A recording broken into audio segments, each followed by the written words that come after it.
क्योंकि जीवन और मृत्यु पर हमारा अधिकार नहीं है।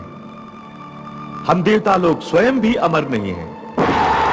हमारी अवधि बीतने पर काल भगवान हमें भी मृत्यु पाश में बांध कर ले जाते हैं। देखिएगा ये देवी भागवत, इसमें दिखाते हैं राम और कृष्ण विष्णु भगवान ये नासवान है।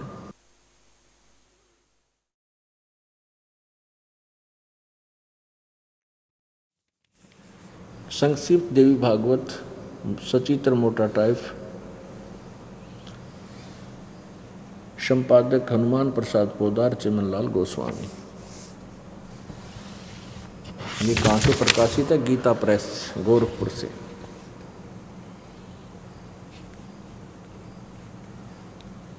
गीता प्रेस गोरखपुर, प्रकाशक एवं मुद्रक हैं गीता प्रेस गोरखपुर, गोविंद भवन कार्यालय कोलकाता का संस्थान। ये इनके फ़ोन और फैक्स नंबर है।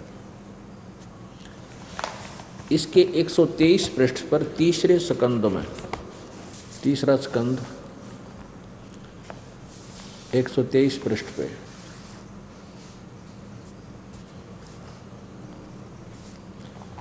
तुम शुद्ध स्वरूपा हो, यह सारा संसार तुम्ही से उद्भासित हो रहा है।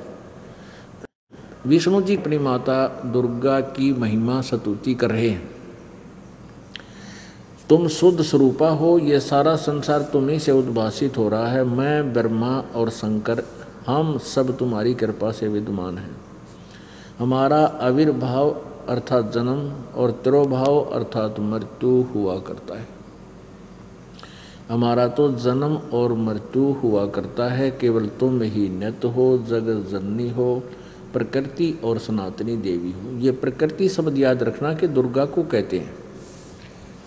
भगवान शंकर बोले, देवी यदि महाभाग विष्णु तुम्ही से प्रकट हुए हैं, विष्णु जी का जन्म भी आपसे हुआ है, तो उनके बाद उत्पन्न होने वाले ब्रह्मा भी तुम्हारे ही बालक हुए। फिर मैं तमोगुणी लीला करने वाला शंकर क्या तुम्हारी संतान नहीं हुआ? अर्थात मुझे भी उत्पन्न करने वाली तुम ही हो। शिवे संपूर्ण संसार की सृष्टि करने में तुम बड़ी चतुर हो। नीचे देखो, इस संसार की सृष्टि सचिथी और संहार में तुम्हारे गुण सदा समर्थ हैं। उन्हीं तीनों गुणों से उत्पन्न हम ब्रह्मा विष्णु एवं शंकर नियमानुसार कार्य में तत्पर रहते हैं।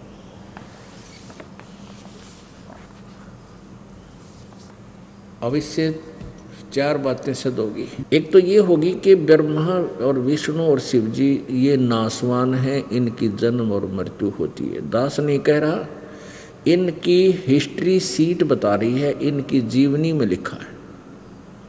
दास तो पढ़कर सुना रहा है।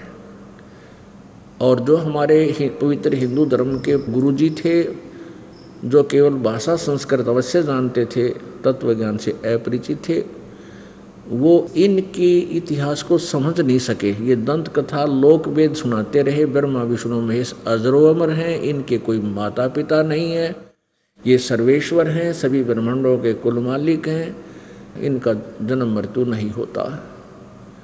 और इनकी जीवनी में लिखा है, जीवन चरित्र में लिखा है, इनकी पवित्र कहानी में लिखा है, कथा में लिखा है कि ये नासवान है, इनकी जन्म मृत्यु होती है। दुर्गा इनकी माता है। और ज्योति निरंजन जिसको ब्रह्म बोलते हैं, इसको क्षर पुरुष भी कहते हैं, ज्योत स्वरूपी निरंजन, और यही काल भी कहलाता है। ये ब्रह्मा विष्णु महेश जी का पिता है।